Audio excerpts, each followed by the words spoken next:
Doctor. Muy bien. Doctor Ruano, yo sí lo veo. Muy bien. Muchas gracias. Muy amable. Buenas noches, doctor. Le saluda Jorge Maldonado. ¿Cómo está, Jorge? Muchas gracias. Muchas gracias. El maestro Alan no me mira, pero me va a escuchar, ¿le parece? ¿Escucha? Ah, muy bien, gracias. Muchas gracias, sí. Bueno, como estamos exactamente a las 8 de la noche, como que ya veo que además de Mónica, ¿sí? Está y está Alan, ¿sí? Entonces, pues quiero darle la bienvenida. Esta es nuestra segunda semana, es correcto, y bueno, si ya pudieron ver la plataforma, yo ya ya el ingeniero Mérida y yo, ya les cumplimos la primera semana, de manera que ya tienen la evaluación de la primera semana. ¿Es correcto? ¿Sí? ¿Ya pudieron verla? ¿Sí?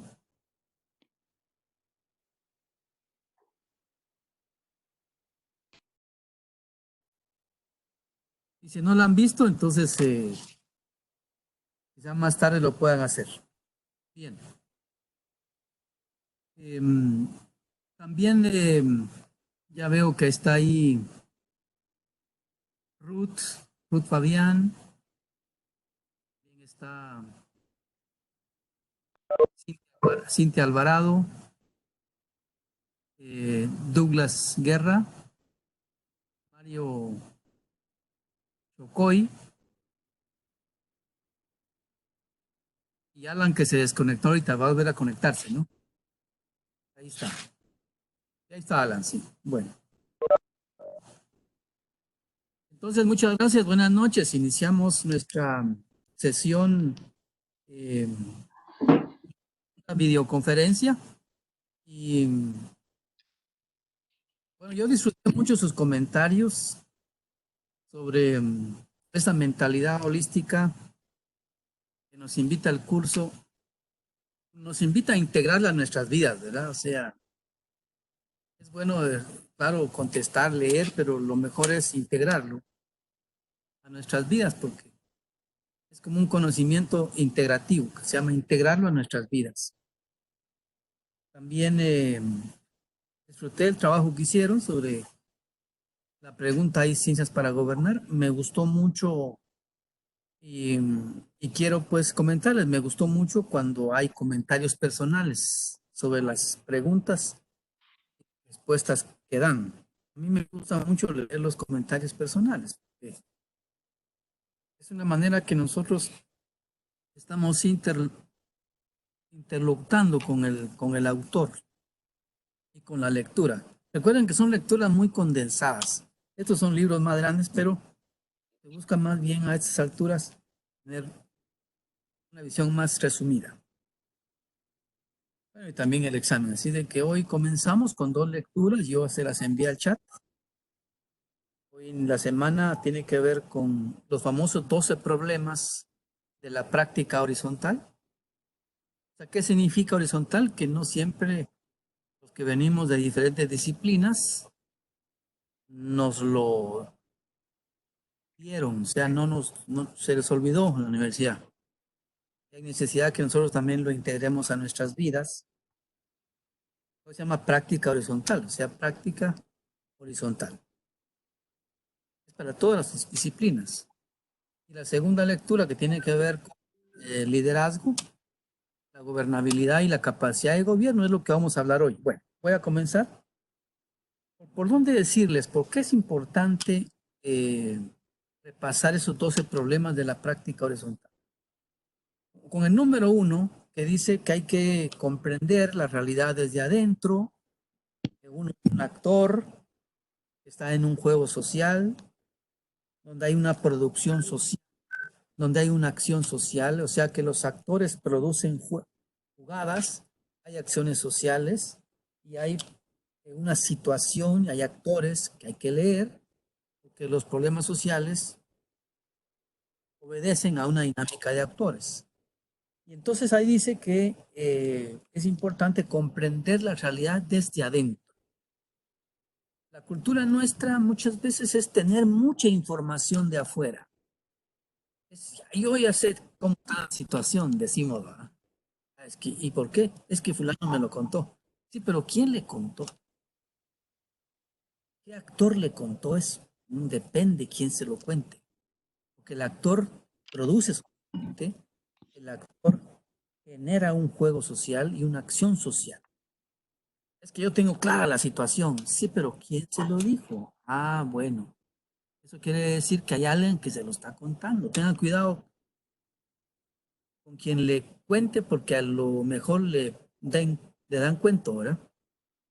Así es el sector público, ¿no?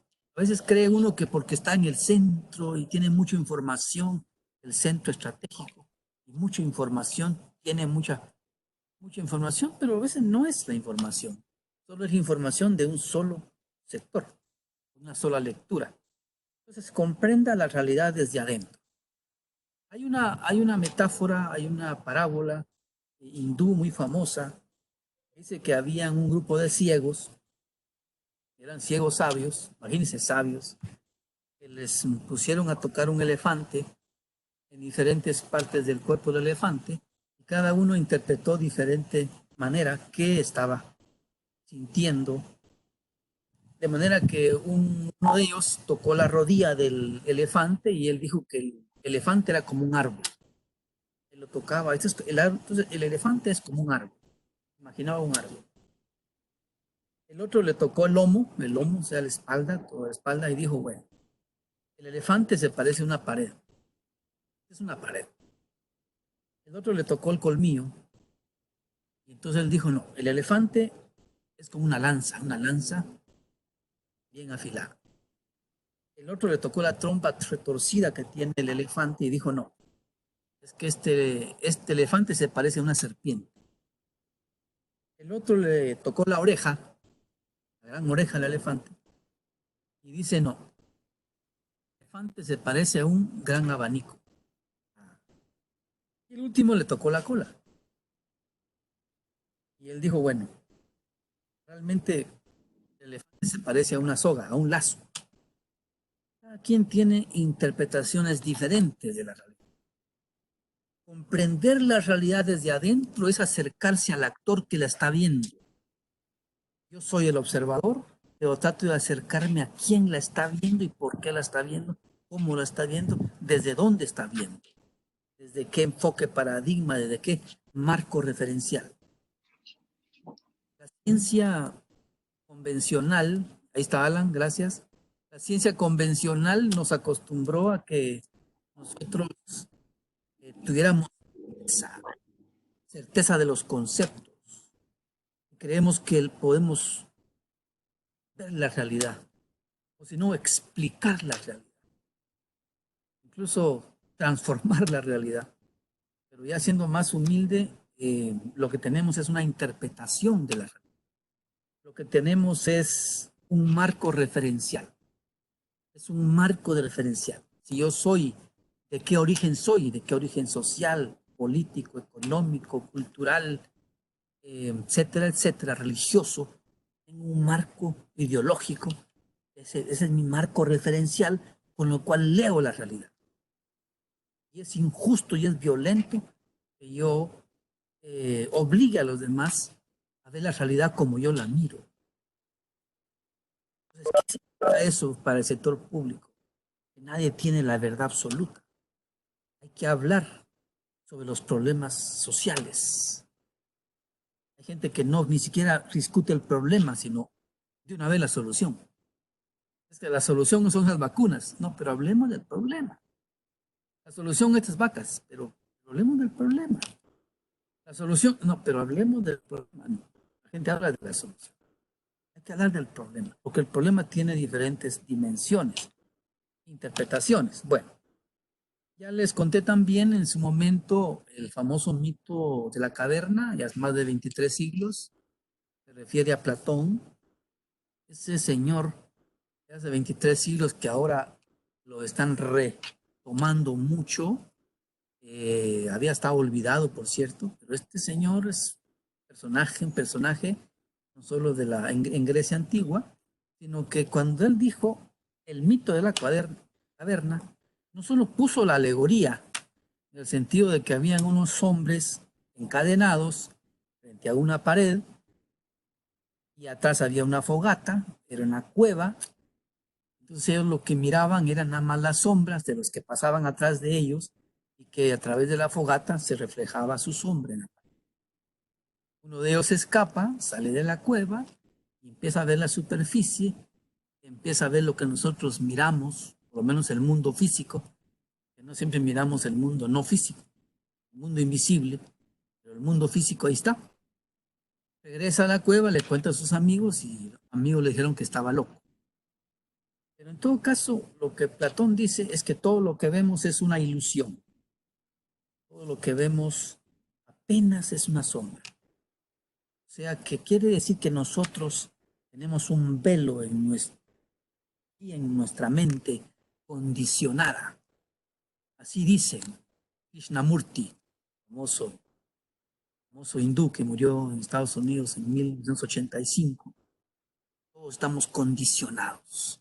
A ver, estamos aquí, nacimos aquí, en esta parte del planeta, así miramos.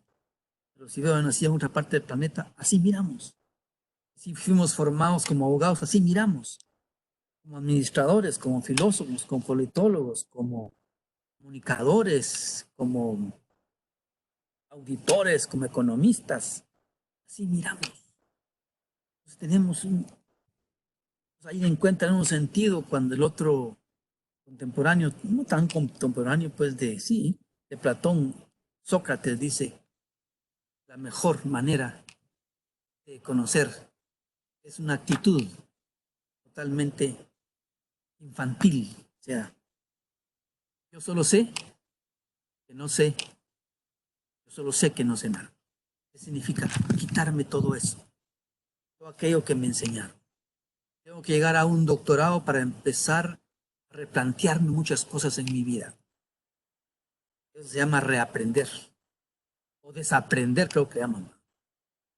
Significa quitarme lo viejo que tengo para entrar lo nuevo. Pero como lo viejo ya está solidificado, cuesta sacarlo. No entra lo nuevo si no saco lo viejo. Quiere decir, Sócrates, que lo más difícil de un ser humano es conocerse a sí mismo. Él indica el conocimiento de sí mismo. Lo más difícil de un ser humano es conocerse a sí mismo. ¿Quién soy? ¿Por qué hago lo que hago? ¿Por qué estoy donde estoy? ¿Qué significa lo que estoy haciendo para mí? Todas estas preguntas, es las preguntas hacia adentro. ¿Qué significa? En pocas palabras, lo que nos está diciendo la lectura es que conocer la realidad de adentro. ¿Cómo son las mujeres indígenas en Camotán, Chiquimula? Por decirlo así. ¿Cómo son allá en Huehuetenango? Hablan con 6 culturas distintas. Esa diversidad cultural solo en una región del país. No solo porque hablen mam, porque hablan otro idioma, ¿verdad? Sí, sino que, ¿qué significa eso? Estar adentro de ese mundo. En ocasiones ya con mucha arrogancia los que estudiamos creemos que tenemos las respuestas. Esa es la primera llamada, digamos, de reflexión. La segunda es que es importante hacerle caso. Obviamente los comunicadores nos llevan una gran ventaja. Dentro del grupo que yo veo acá hay comunicadores, han avanzado con el tema de la comunicación. Saben perfectamente que no solo es producir un pensamiento, que por cierto producimos más de 70,000 pensamientos diarios. No me pregunten de dónde lo saqué, pero eso lo leí en internet. Pero tiene una explicación. De los 70 pensamientos diarios, el 95% de los pensamientos son los pensamientos que atraemos, ¿no? O sea que diariamente acumulamos ya pensamientos que traemos. O Que quien ya se dio cuenta que pensar hay que ponerle mucha atención a lo que pensamos. Es que arrastramos los pensamientos que traemos de los días anteriores.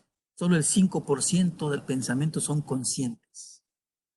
O sea que el 95% de los pensamientos son inconscientes. Y a eso queremos nosotros ser muy creativos, cuando tenemos un inconsciente fuerte que define, determina.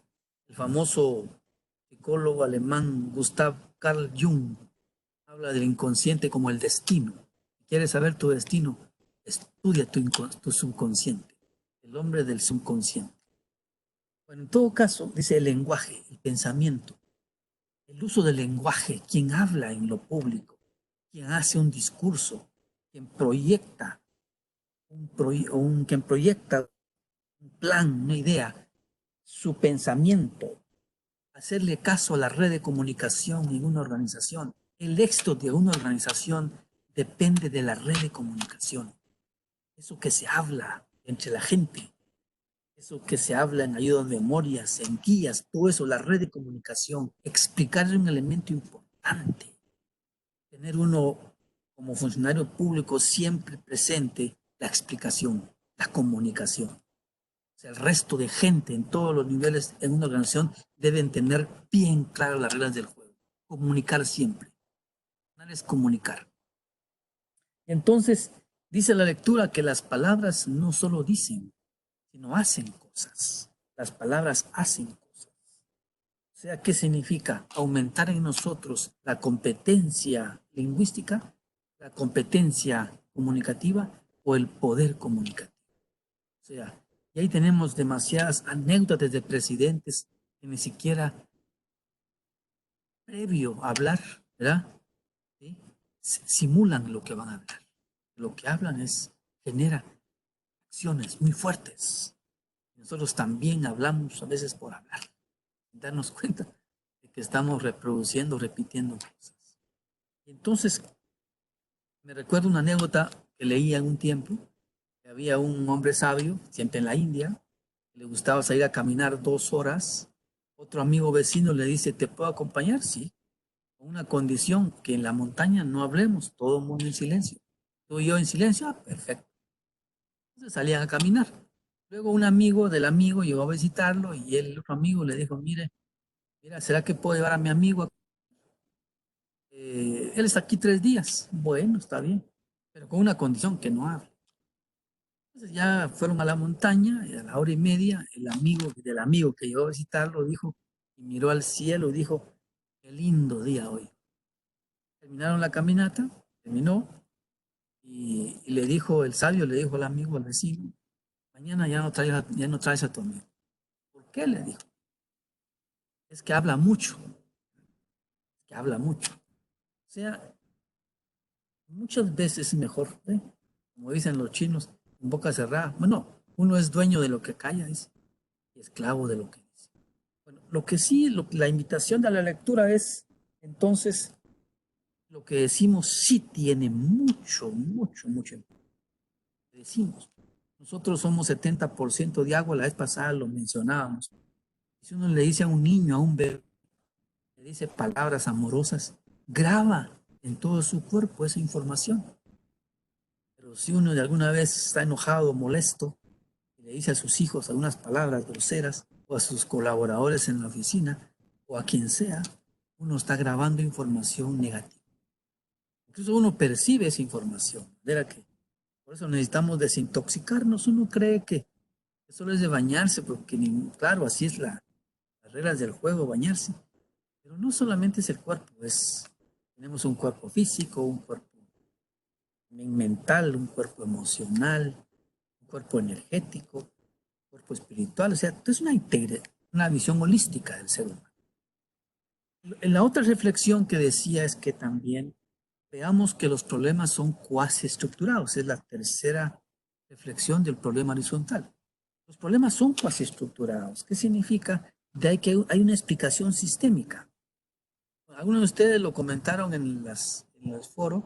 Me gustó que algunos hicieron comentarios de otros autores, me gustó. O sea, usaron autores, eso está bien, que están ampliando su visión. Pero dice una explicación sistémica, significa que hay una serie de explicaciones de actores distintos. Entonces, el problema es multicausal, el problema es multidimensional, y la definición del problema es un problema. No todos vemos el problema. O sea, todos miramos cuestiones distintas. Si hay un día nublado, les aseguro que si uno está muy feliz, está muy enamorado, de repente mira corazones en las nubes, y si está muy feliz, mira figuras agradables, pero el día que uno amanece presto, ¿sí? Amanece triste, es que mira ese mismo cielo nublado, ve otras figuras. Esto ustedes, si yo lo hemos vivido, y si no me creen, pues háganlo, se van a dar cuenta. O sea, uno, de alguna manera, lo que hace es, ¿verdad? Sí. Eh, la vida es el problema, la definición del problema es un problema, porque para mí puede ser un problema, para el otro no es un problema, es una oportunidad, para el otro es una amenaza, ¿no? Está diciendo que tenemos lecturas distintas del problema. Entonces, para alguno el problema es un beneficio, para el otro es una amenaza, como decía, o para el otro es una oportunidad. Entonces aquí lo que sugiere la lectura es que tengamos un abordaje eminentemente situacional. ¿Qué significa situacional? Pongámonos en los pies o en los zapatos del actor para ver cómo ve el actor la situación. Y entonces entender cómo el actor percibe la realidad. Y a partir de ahí tenemos una mejor explicación situacional del problema. En este sentido, los problemas cuasi estructurados no llevan la visión lineal acostumbrados en la ciencia, la causa y efecto. Esta es la visión lineal, causa-efecto. Sino que ahí lo que se priva son las motivaciones o las explicaciones motivacionales de los actores. Ahí es lo importante. O sea, los problemas sociales no tienen una sola solución, porque de alguna manera cada uno tiene diferente interpretación. Inclusive todos podemos coincidir en que el problema de veras importante en el país en este momento ya saben cuál es, ¿verdad? ¿Sí? Pero no todos coincidimos en cuál es la solución, ¿verdad? Algunos tienen una solución económica, otros políticas, otra ambiental, otros evidentemente de salud, otros de educación, etcétera, otros de seguridad, etcétera. Entonces lo que dice la lectura es que nos acostumbremos en la otra reflexión, el otro problema horizontal, es que construyamos escenarios. O sea, la construcción de escenarios para poder ir perfilando caminos, o sea, pensar por escenarios. Aunque yo no elijo qué escenario voy a vivir, pero sí pensar, construir escenarios, pensar por escenarios. Si hay un plan A, o sea, lo que quiero decir es el plan A, entonces, ¿qué escenario debo construir? El plan B, ¿qué escenario? Entonces, nos dice, tenemos que aumentar la creatividad porque tenemos que tener claridad de que el futuro no se puede adivinar. La ciencia arrogante, convencional, como que podía adivinar el futuro, no es cierto. El futuro no se puede adivinar, dice el autor, solo se puede construir. Hay que construir el futuro. Y entonces hay mucha incerteza. No podemos avanzar si no tenemos lo que se llama leer el contexto, o sea, el texto con contexto, ¿sí es? Leer el contexto para interpretar el texto, ¿está bien? Esa es lectura. Eso es lo que dice la lectura. Entonces, ¿cómo eso integrarlo a nuestra vida profesional? Entonces, otra invitación de otro problema horizontal se refiere a ejercer el juicio humano. Ejercer el juicio humano. En este sentido, ¿verdad? ¿Qué es conveniente hacer? ¿O qué es lo que tiene aceptación? ¿Cómo yo puedo procurar la aceptación? ¿O qué es lo que conviene hacer? Ejercer, dice, el juicio humano. porque no siempre lo que puedo hacer, debo hacerlo. Puede ser que algo sea técnicamente factible, pero políticamente no es viable. Entonces, la reflexión que nos hacen ahí es que hay que ejercer el juicio humano. Y en política, en el sector público, en la administración pública, donde realmente es política, ¿sí? Lo que dice entonces es que puedo ejercer el juicio humano, tratar de ver las cualidades que debe tener un político, desarrollar esas cualidades. Para el político, le llaman el momento político. En la estrategia, en los momentos de la estrategia dice el tiempo es el más importante en la estrategia. En su estrategia es el tiempo. ¿En qué momento? En la política es el momento político. Entonces lo que nos dicen es ejerzamos el juicio humano. O sea, desarrollemos nuestro olfatímetro. Tener olfato. ¿Cómo? ¿En qué momento? ¿Dónde? ¿Verdad? No siempre. ¿Verdad? Ya les decía que para todo hay un tiempo. Hay tiempo de reír, tiempo de llorar, etc. El momento político. Ejerzamos el juicio humano. Hagámosle caso a nuestras corazonadas, nuestras percepciones, a nuestras intuiciones. Lo que está diciendo la lectura que está bien que nos hayan formado bajo el concepto racionalista hace 3 siglos, pienso, luego existo, decía Descartes. Y todo lo queremos meter en el mundo de la lógica, ¿sí? El mundo de lo racional. Cuando nos damos cuenta que el mundo es más irracional que racional. La realidad es más social, es más emocional que racional. Algunos dicen que es ilógica, pero yo no le digo es ilógica. Es emocional. Ejercer el acto más supremo y desarrollado que tiene un ser humano es el corazón. El corazón tiene un campo magnético mucho más amplio que el cerebro. Por eso es que las mujeres nos llevan la ventaja a los hombres. Las mujeres perciben más rápido, sospechan luego, miran más allá, tienen más desarrollado su poder intuitivo. Lo que dice la lectura es que también los hombres necesitamos desarrollar nuestro poder intuitivo, nuestro poder imaginativo, creativo, no tan racionales, ¿no? O sea que por eso necesitamos tener compañeros de vida y compañeras de vida, complementarlos, complementarlos. Luego dice la otra reflexión de problema horizontal, dice, hay que construir viabilidad estratégica.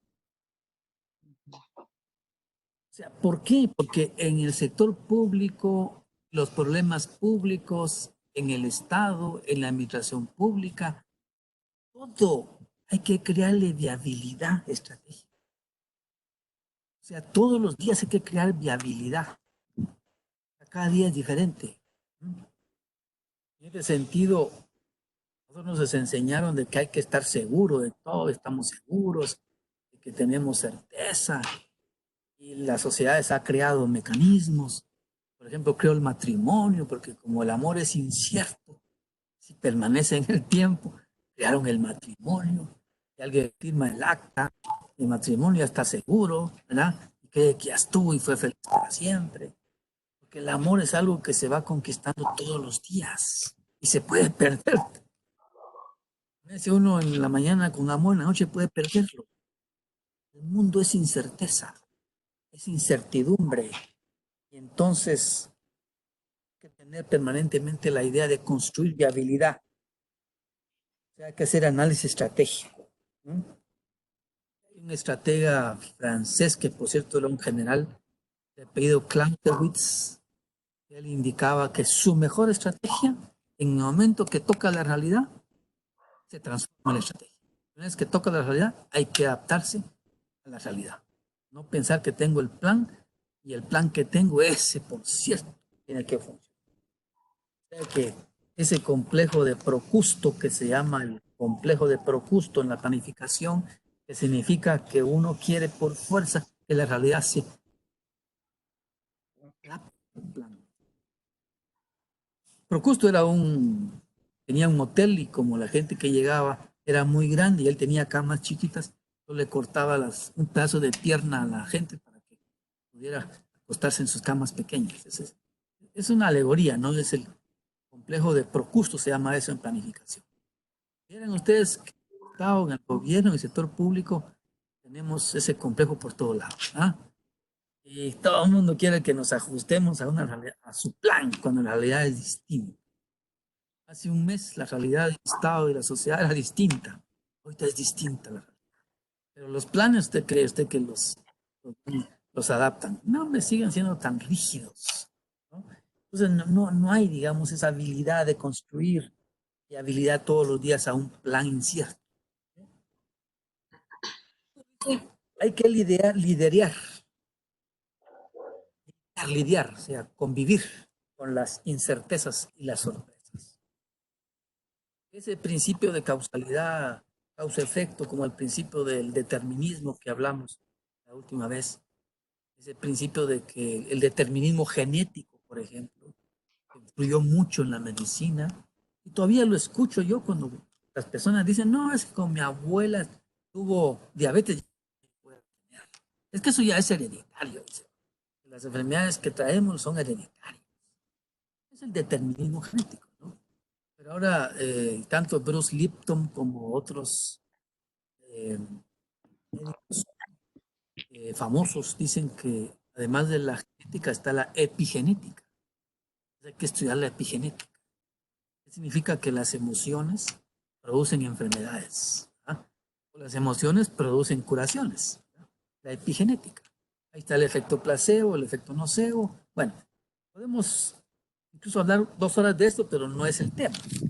Lidiar con las sorpresas y las incertezas. ¿No? La teoría de la incertidumbre. El principio de la incertidumbre. Heisenberg, famoso alemán, por cierto, contemporáneo a Einstein, pero en su momento no tan famoso, pero Heisenberg pasa como el propuso la ciencia en un nuevo, es el principio de incertidumbre. O sea, que no tenemos nada seguro, todo es incierto. Y eso es la belleza de la vida. ¿Verdad? La vida es incierta, esa es la belleza. Hay que estar abiertos, ¿no? Pero como andamos muy distraídos, andamos demasiado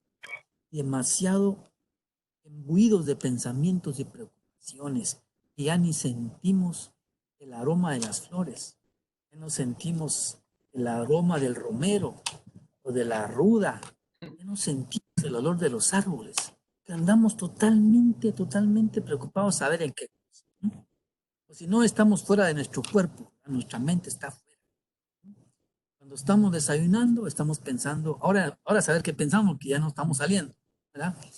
Pero cuando nos estamos bañando, pensamos en el desayuno, ¿verdad? Cuando estamos desayunando, pensamos en que hay que leer la lectura de los problemas de la práctica horizontal. Cuando estamos leyendo el texto de práctica horizontal, estamos pensando en que se nos olvidó algo del supermercado. En fin, el ser humano le cuesta estar en el presente. O sea, y si no está en el presente, le cuesta, ¿verdad? Tener un dominio del momento. Ya vieron la película del Guerrero Pacífico y si no, ojalá que la vean. Ahí hay que buscarlo en Netflix o el Guerrero Pacífico. Les invito a que la vean. Es un ejemplo de cómo vivir el presente. Bueno, pasemos a la otra lectura. Espero ya no seguir, digamos, hablando de esto, ¿verdad? El tema del principio de incertidumbre es precioso, ¿verdad? Todo cambia en cualquier momento, ¿verdad? Creo que estamos entrando a la etapa del mundo donde todo es incierto. Si antes no lo veíamos, hoy sí, la incertidumbre. De manera que hay que casarse con la incertidumbre. El que cree que ya tiene hecha la vida y asegurada, momento, todo cambia, ¿no?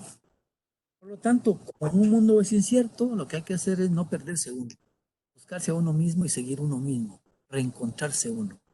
Todo cambia afuera, pero adentro hay que mantenerse fiel. La otra lectura habla de liderazgo y la capacidad de gobierno.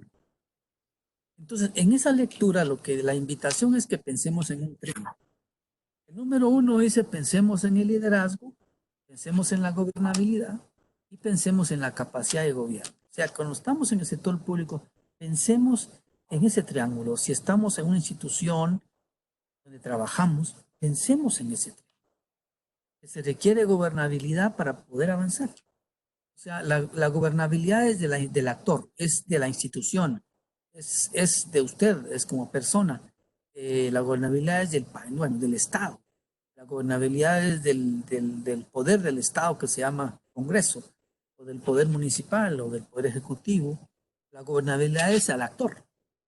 Usted necesita gobernabilidad para avanzar. ¿Qué significa gobernabilidad? Aceptación, que le crean, tener capacidad de conexión. Entonces, ¿qué significa esto?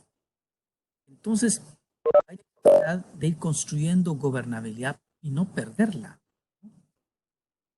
Si usted está en su familia y a usted le escuchan, o sea que usted ha ganado gobernabilidad, ha ganado credibilidad, está una institución y lo toman en cuenta, es que ha ganado capacidad de gobernar. O sea que hay un referente suyo que domina y eso le permite incursionar. Entonces, la lectura es que para hacer gobierno, para trabajar gobierno institucional o gobierno nacional, que son gobiernos pequeños, gobiernos grandes, nacional que es constitucional, pero hay gobiernos. El concepto más político y sociológico de gobernar es conducir. O sea, ¿quién conduce? Hasta en el lugar más pequeño, hasta en la aldea más pequeña, hasta en el caserío, no solamente los 48 cantones en Totonicapán, en todos lados hay quien conduce. La lectura dice, entienda entonces que hay que tener gobernabilidad. Entonces ahí nos encontramos, dice la lectura, con unos problemas serios de cómo, no sé de dónde vienen esos tanques de pensamiento mundiales, ¿verdad? ¿Alguna vez han escuchado un documental del Hey de Hey? Ahí vamos a ver cómo es esta cosa. Pero bueno, en todo caso es una reunión anual donde se reúnen 120 personajes, ¿verdad?, del planeta, ¿verdad? Inclusive ellos hasta se ríen de los ministros, de los presidentes, de los gobernantes, ¿verdad?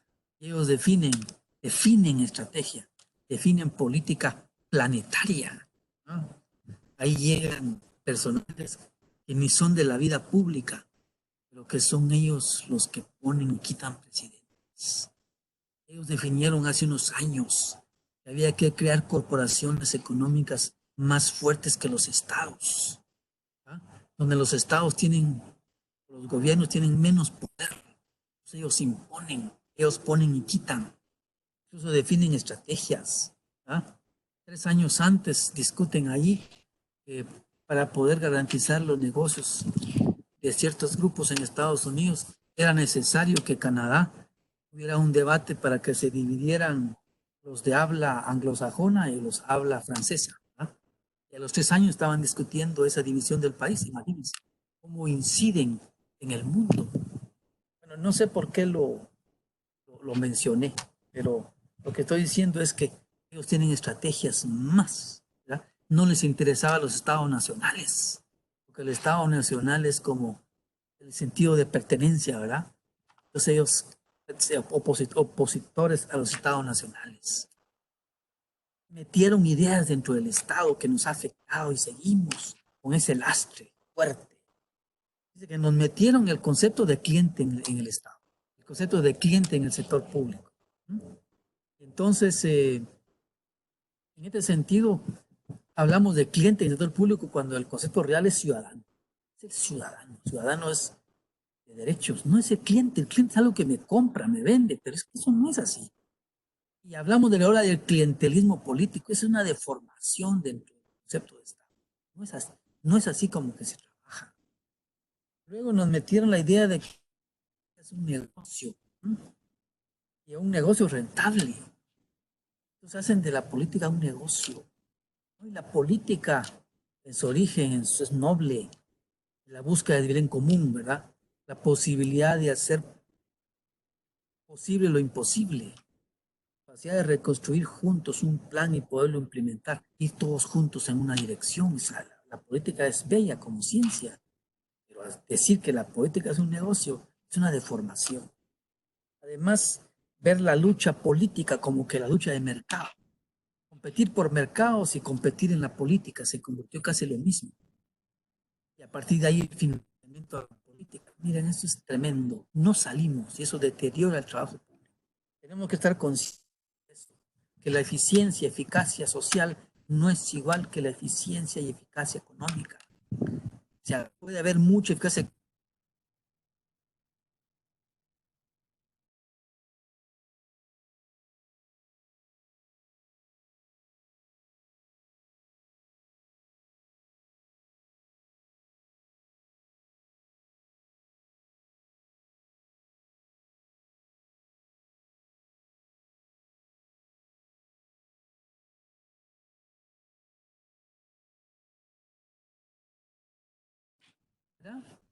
Liderazgo y conocimiento, liderazgo y experiencia. Una persona con mucho liderazgo es la punta de lanza en el trabajo del sector público. Pero sin conocimiento, qué terrible, ¿no? Mucho liderazgo, poco conocimiento. Una persona con mucho conocimiento, poco liderazgo. A lo más que llega es asesor nada más, ahí se queda. O una persona con mucha experiencia y poco liderazgo. No avanza.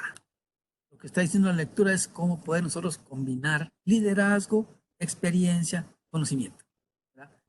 Esos tres elementos juntos. Cómo encontrar y poder ir nosotros capitalizándonos en esos tres aspectos. El liderazgo político, dice, hay que verlo como, hay que estudiar el poder. El poder. Yo he leído muchas veces y de muy joven me dijeron que el poder corrompe, ¿verdad? Que el poder absoluto corrompe, absolutamente. Pero también he leído la otra parte del poder. El poder es un buen instrumento, ¿va? El poder es un buen medio. El poder es un buen medio, es un buen instrumento. Tener poder es importante para poder hacer algo. O sea, tener poder es algo, depende para qué lo use. Si usted usa el poder para expandir posibilidades, el poder es un buen instrumento. Tenerlo es importante. Eso sí, imagínense todo lo que uno tiene que hacer en su vida para prepararse para el poder. Eso ni siquiera en las universidades, esa asignatura está ausente. ¿Cómo prepararnos nosotros para tener poder y no que el poder nos posea a nosotros? No sé si lo expliqué bien, ¿va? Dejarse poseer por el poder es una cosa, pero nosotros poseer el poder como un medio es otra cosa. O sea, ¿cómo lograr preparar jóvenes o adultos o generaciones para tener poder?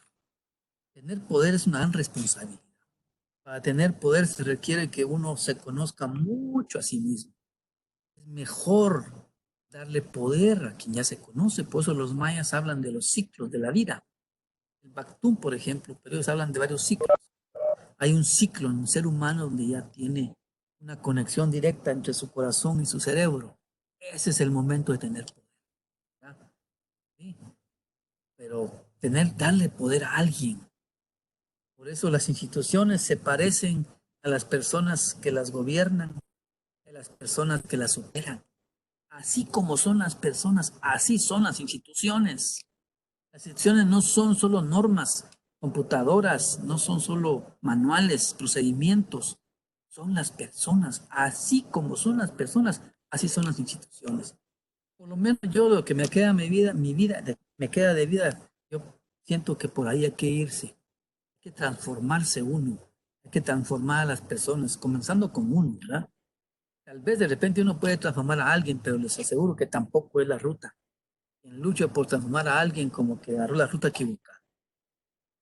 Creo que lo único que podríamos hacer en nuestras vidas es transformarnos nosotros.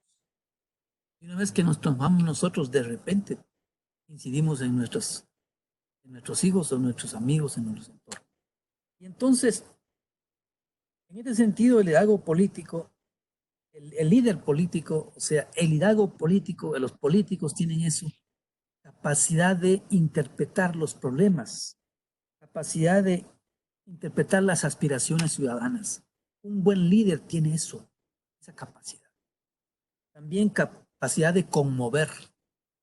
En liderazgo se dice que para hacer primero hay que conmover. Conmover, hacer. No haga, sino conmueve. Conmueva, conmover, elevar la emoción. Un profesor que no eleva la emoción no encuentra eco, ¿verdad? Un político también. Inspirar, inspirar, la inspiración, inspirar, mover, motivar, ¿verdad? Forjar ideas, conducir. Y en este sentido, en el liderazgo, pues, en la lectura dice que hay tres tipos de liderazgo y pone imágenes. El liderazgo más convencional y más dominante es el chimpancé. El chimpancé es en la manada, es todo lo quiere para él, ¿va? Toda la comida para él.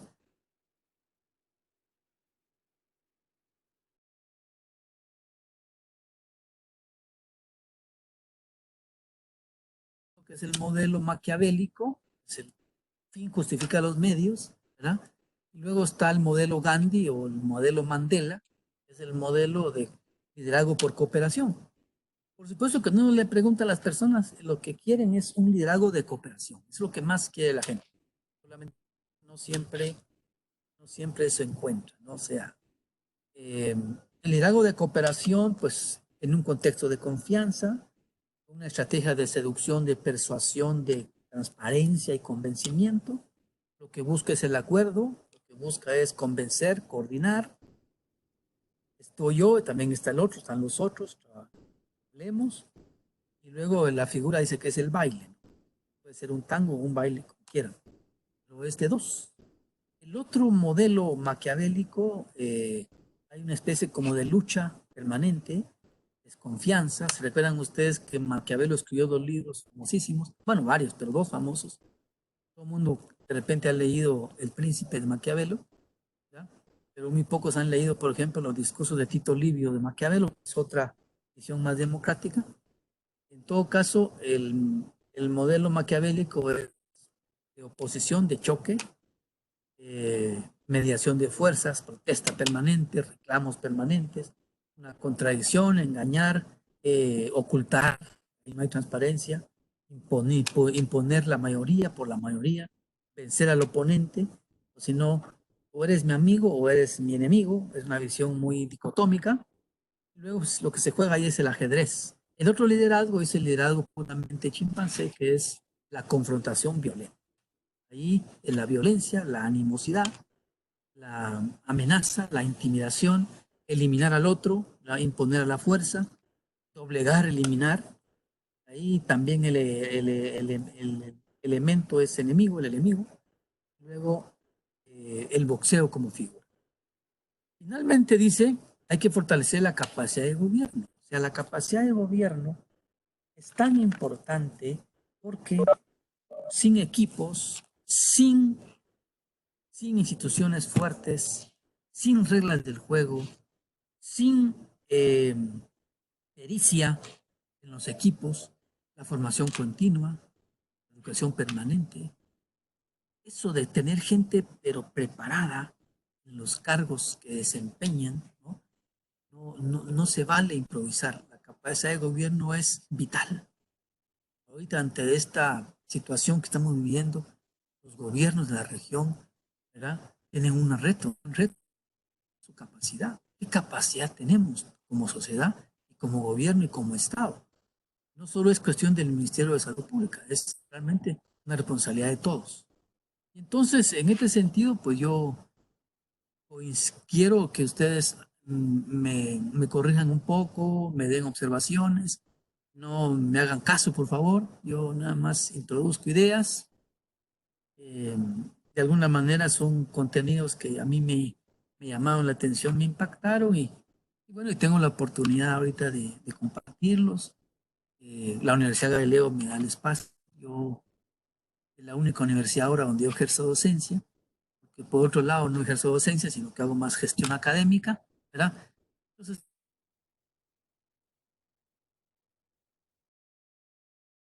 he disfrutado yo esta posibilidad de llegar a alguien de repente en su vida y dejarle un buen recuerdo.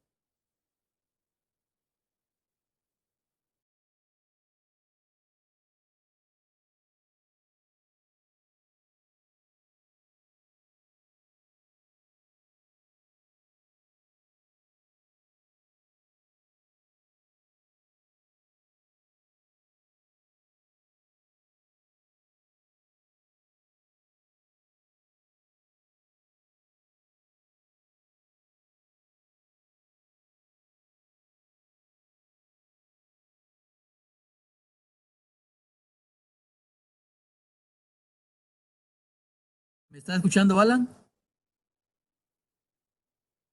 ¿Me escucha? Le escucho, doctor. ¿Usted me escucha? También, perfectamente, sí. Gracias, sí.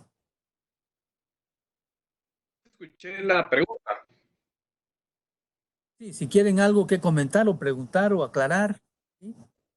Bueno, yo tal vez un aporte, doctor, si me lo permite. Por supuesto, sí.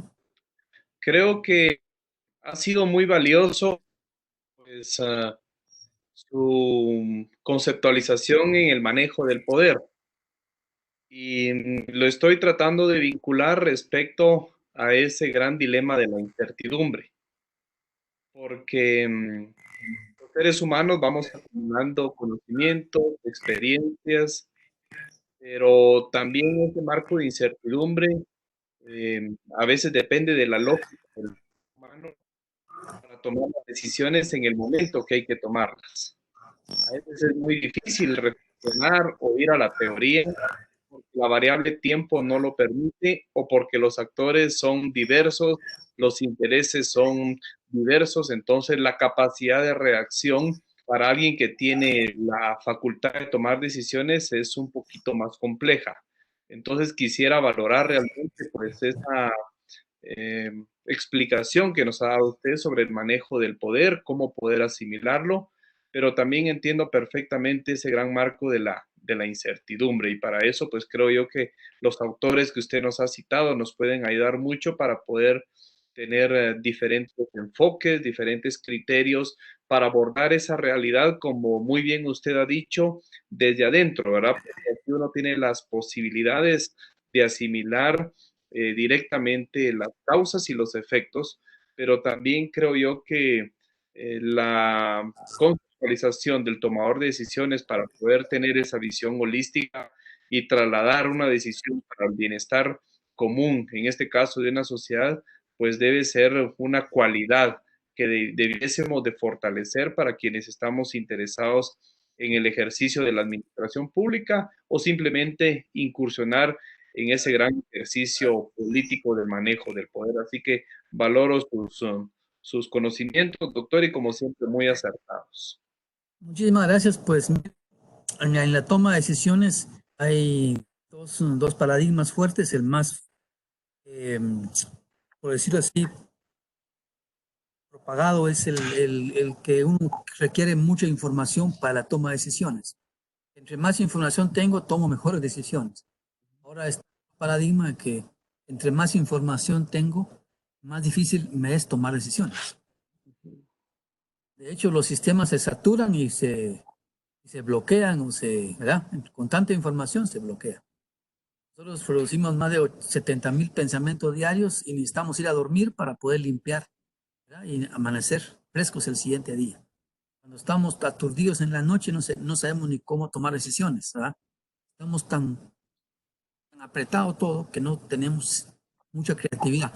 Pero dormimos. Dormir es un elemento tan importante en el ser humano que cuando cuando amanece despejado, ¿m?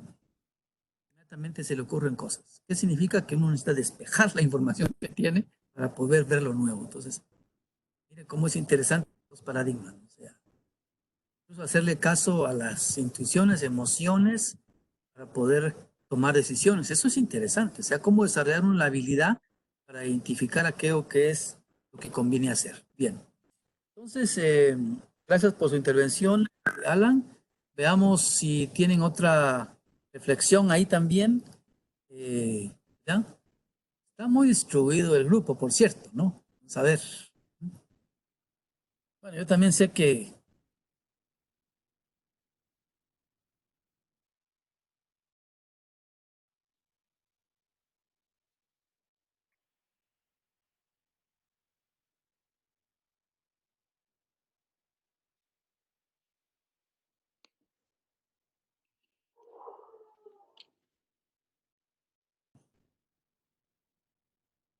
Bien.